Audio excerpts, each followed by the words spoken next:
Everyone's talking about the Switch 2, but no one's telling you what games are actually worth your time. Forget the fluff, this is your ultimate guide to the top 10 Nintendo Switch 2 games you need to play right now. Number 10, I got Fast Fusion Racing, which is basically F-Zero on space steroids. This indie darling came out of nowhere, and it flies. Literally. Fast Fusion Racing throws you into warp speed races where you're not just driving, you're managing momentum, hover thrusters, and color-coded boost pads that swap lanes mid-air. The tracks feel like a roller coaster designed by aliens with hard turns, anti-gravity corkscrews, and speed traps that demand quick reflexes. And yes, it runs at 60 frames per second on handheld.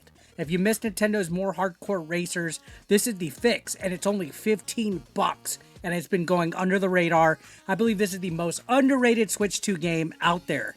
At number 9, we got Rune Factory Guardians of Azuma, where you build your dream life and then protect it. This one's the definition of cozy chaos. Guardians of Azuma expands on the Rune Factory formula with deeper dungeon crawling, weather-based farming, and a new city builder layer that lets you customize entire regions. There's even monster diplomacy. No joke, where you negotiate with forest spirits and decide whether to fight or befriend them. Romance paths have more branching than a BioWare RPG, and the seasonal art direction is a chef's kiss. Perfect game to chill with between heavier stuff, even if you're not into the whole anime weeb type of stuff. I had a lot of fun with it. At number 8, we got Fantasy Life. You don't just play a role, you live it. Now, this one has 14 different lives, one giant island, and a time travel mystery pulling you across centuries. Fantasy Life lets you seamlessly switch between combat, crafting, and town rebuilding. 1 hour you're a blacksmith making swords, the next you're slashing monsters in the woods, and then surprise, you're rewiring a ruined future with relic tech from the past. It's got that same dopamine loop as Animal Crossing, but with more action and genuine progression. It's a slow burn, but it's one of the most rewarding games on this list, and there's rumor that there will be a physical version coming to North America. Right now, you can import it and do the Switch 2 upgrade path digitally, but I'm going to hold off and try to get the physical version and hope that North America gets its own. Number 7, we have Tears of the Kingdom Switch 2 Edition, which is a masterpiece with upgrades. Sure, you've already played it, but not like this. Tears of the Kingdom on Switch 2 isn't just about sharper textures and better lighting, though those are absolutely gorgeous. The real upgrade here is the new Zelda Notes companion app, which is a built-in tool that lets players share building blueprints, quest solutions, and wild clips from Ultra Hand experiments. It's like the Miiverse Reborn, only inside the game. Combine that with buttery performance and you got a definitive edition. I still feel that this is second to Breath of the Wild in terms of legacy and story, but it's now undeniably smoother, faster, and more community driven. At number 6, we got Street Fighter 6 Switch 2 Edition. The arcade lives in your backpack. Now, this game shouldn't work this well. Street Fighter 6's Switch 2 port brings everything: the dynamic lighting, crisp models, rollback netcode, and even a new gyro-based fitness fight mode where players literally dodge, squat, and punch to win. It's stupid fun, and it works. Add to that the single-player World Tour mode, deep combo training, and perfect online connectivity, and this version becomes the go-to for both hardcore ranked warriors and party brawlers.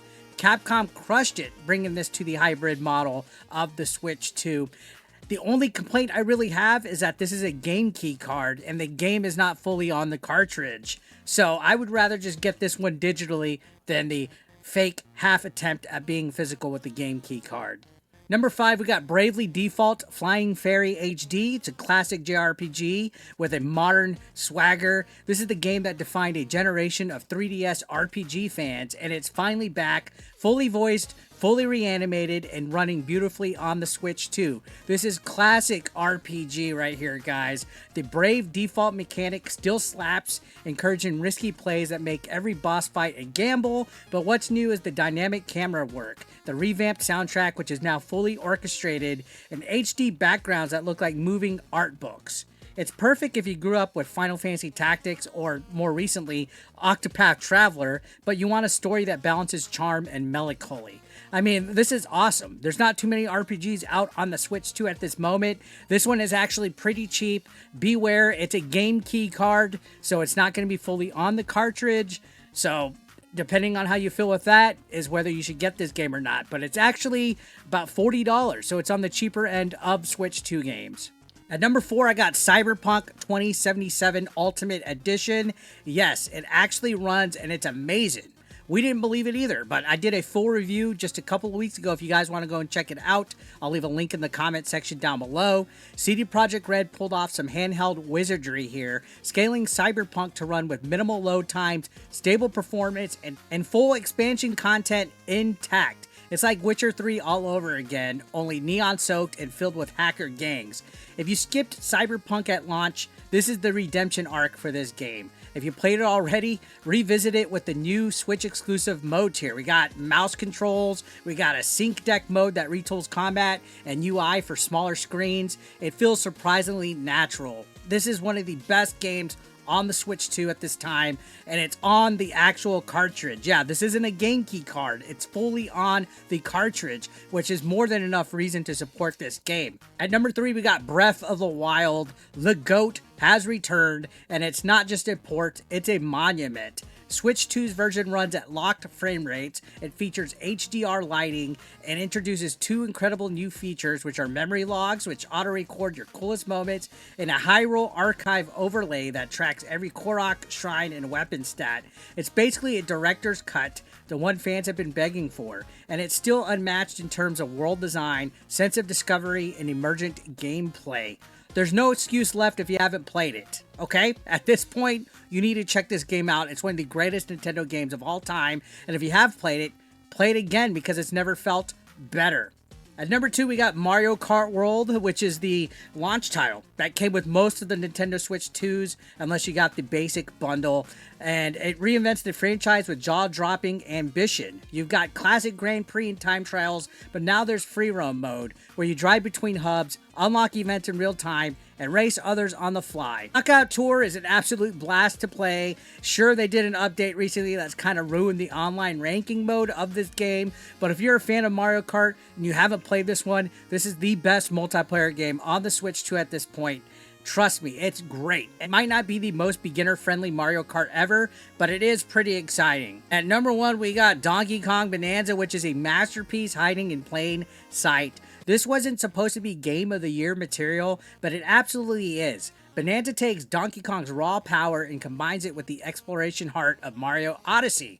You're smashing through jungles, cities, and sky temples, all while solving physics puzzles, collecting banana idols, and battling bosses with real weight. And the surprise twist, young Pauline. She's a playable co-op partner with unique traversal powers and story quests.